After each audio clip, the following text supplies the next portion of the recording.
नमस्कार दोस्तों, स्वागत है आप सभी का प्रतियोगिता वर्ल्ड में। दोस्तों, हिंदी के क्लास के सीरीज में आज की जो यह क्लास है, ये भाषाओं से संबंधित जो संविधान में प्रावधान है उसके उस पर आधारित है। तो उसको हम देखते हैं कि हिंदी तथा अन्य भाषाओं से संबंधित हमारे संविधान में क्या प्रावधान है। ठीक है, जैसे हमारा एक संविधान का जो भाग है, भाग 17, ये भाषा से संबंधित है और इसमें जो है अनुच्छेद, इसका विस्तार जो है अनुच्छेद 343 से लेकर के 351 तक है और क्रमशः उसको हम देखते हैं कि बारी बारी कि अनुच्छेदों में क्या कहा गया है। तो अनुच्छेद 343 में कहा गया है कि संघ की राजभाषा हिंदी होगी और लिपि देवनागरी होगी। ठीक है, तो सबसे समझते हैं संघ क्या है। देखिए, हमारे यहाँ सरकार की 2 स्तर हैं और इसे तीसरी स्तर मानी जाती है पंचायती राज व्यवस्था। सरकार के 2 स्तर हैं, एक है संघ मतलब केंद्र सरकार और एक है राज्य सरकार। अब देखिए, जो केंद्र सरकार, राजभाषा का मतलब ये होता है कि ऑफिशियल लैंग्वेज। देखिए, सरकारों को काम करने के लिए कोई न कोई एक फिक्स भाषा होनी चाहिए। तो कहा गया है जो केंद्र सरकार है वो अपना पूरा सरकारी कामकाज हिंदी में करेगी। ठीक है, तो संघ का मतलब केंद्र सरकार, संघ की राजभाषा हिंदी होगी और जितने राज्य हैं, चाहे यूपी हो गया, चाहे बिहार हो गया, चाहे एमपी हो गया, चाहे अन्य कोई झारखंड है या ठीक है और कोई राज्य है, महाराष्ट्र है, उन राज्यों को छूट है कि वहां पर जिस भाषा को बोलने वाले लोग ज्यादा हों वो राज्य अपना राजभाषा तय कर सकता है अपने हिसाब से। बहरहाल संघ की राजभाषा हिंदी है। ठीक है, लेकिन अन्य राज्यों को छूट है और उसमें जैसे यूपी है, यूपी में राजभाषा हिंदी है और एक राज्य में एक से एक राजभाषा हो सकती है। तो यूपी की राजभाषा हिंदी है और यूपी की राजभाषा उर्दू भी है। तो और बाकी जैसे महाराष्ट्र, यहाँ मराठी है, महाराष्ट्र में मध्य प्रदेश में नहीं, महाराष्ट्र में मराठी है, जैसे नागालैंड में इंग्लिश है राजभाषा। तो राज्यों की राजभाषाएं एक से अधिक हो सकती हैं और वो राज्य तय करेगा कि वहाँ की राजभाषा क्या होगी। वो राज्यों को छूट दिया गया है और संघ की राजभाषा हिंदी है। तो 343 में कहा गया है। ठीक है, 344 में क्या कहा गया है? 344 में कहा गया है कि राजभाषा आयोग हिंदी के निरंतर विकास के लिए राष्ट्रपति के पास यह अधिकार है कि वो राजभाषा आयोग गठित कर सकते हैं। राजभाषा आयोग बना सकते हैं और यह गठित करते हैं राष्ट्रपति। अब प्रथम राजभाषा आयोग के अध्यक्ष कौन थे? तो बीजी खेर। इस समय समय पर राजभाषा आयोग गठित किया जाता है, राष्ट्रपति इसका गठन करते हैं। इसका उद्देश्य होता है कि हिंदी के प्रचार प्रसार में कौन सी दुविधाएं आ रही हैं, कौन सी समस्याएं हैं, इसको कैसे करना है, यह आयोग का काम होता है। गठन करने का राष्ट्रपति करते हैं 340 के तहत। ठीक है, तो इतना समझ में आया होगा। इसके आगे देखते हैं।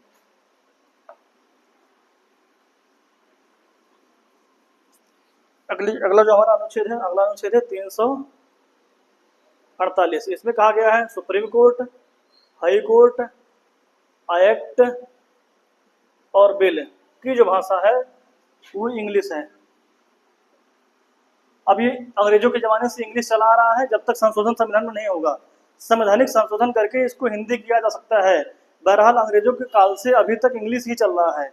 सुप्रीम कोर्ट कोई निर्णय देगा, हाई कोर्ट को निर्णय देगा, अधिनियम की भाषा और बिल की भाषा, विधेयक की भाषा ये अंग्रेजी है। अभी ये चेंज नहीं हुआ है, भविष्य हो सकता है संविधान संशोधन के द्वारा इसको चेंज कर दिया जाए। फिलहाल अभी इंग्लिश से चल रहा है ये। उसके बाद अनुच्छेद 350 का देखते हैं। 350 का खंड का, इसमें कहा गया है कि प्राथमिक स्तर पर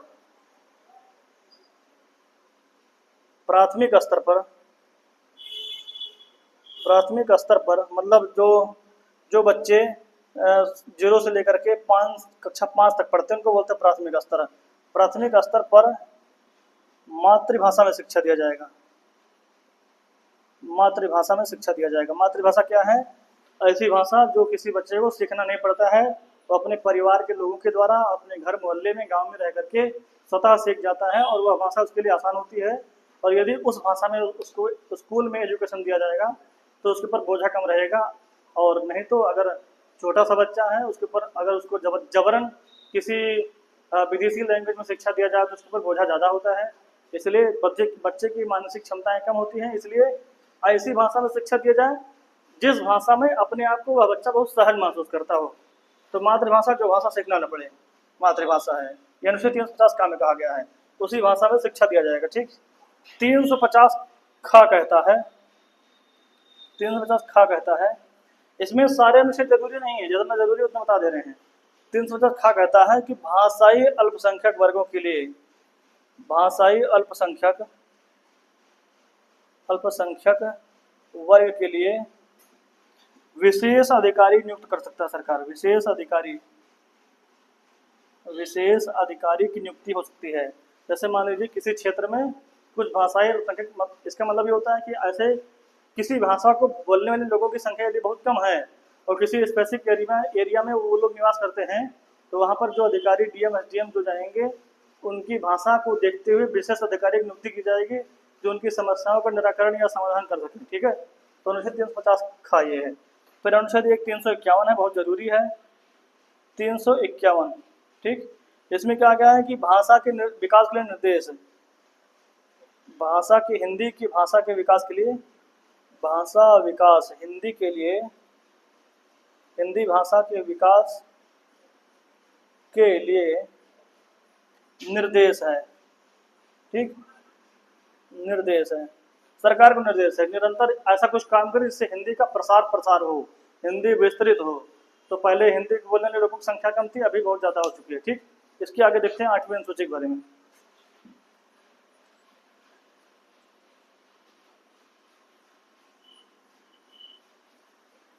देखिए हमारे 8वीं अनुसूची में, 8वीं अनुसूची में शुरुआत में केवल 14 भाषाओं को मान्यता दी गई थी और उसके बाद 21वां संशोधन करते हुए 1967 में एक भाषा सिंधी भाषा है। 8वीं अनुसूची में शुरुआत में 14 भाषाओं को मान्यता मिली। शुरुआत का मतलब 26 जनवरी 1950 को 14 भाषाएं ही शामिल थी 8वीं अनुसूची में, जिनको संवैधानिक दर्जा दिया गया था। 21वें संशोधन के द्वारा 1967 में सिंधी जोड़ा गया, इस प्रकार यह 15वीं भाषा बनी। ठीक है, उसके बाद 71वें संशोधन के द्वारा 1992 में 3 भाषाओं को जोड़ा गया। ठीक है, 3 भाषाओं को जोड़ा गया। कौन कौन सी? कोंकणी, मणिपुरी और नेपाली।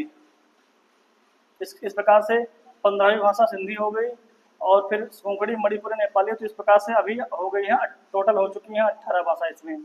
और एक संशोधन और होता है, ठीक है, 92वां संशोधन 2003। ठीक, इसमें जोड़ा गया 4 भाषाओं को 8वीं अनुसूची में, बोडो, डोगरी, मैथिली और संथाली। इस प्रकार से 4 भाषाएं और जुड़ गई, तो अभी 18 4 22 हो गया।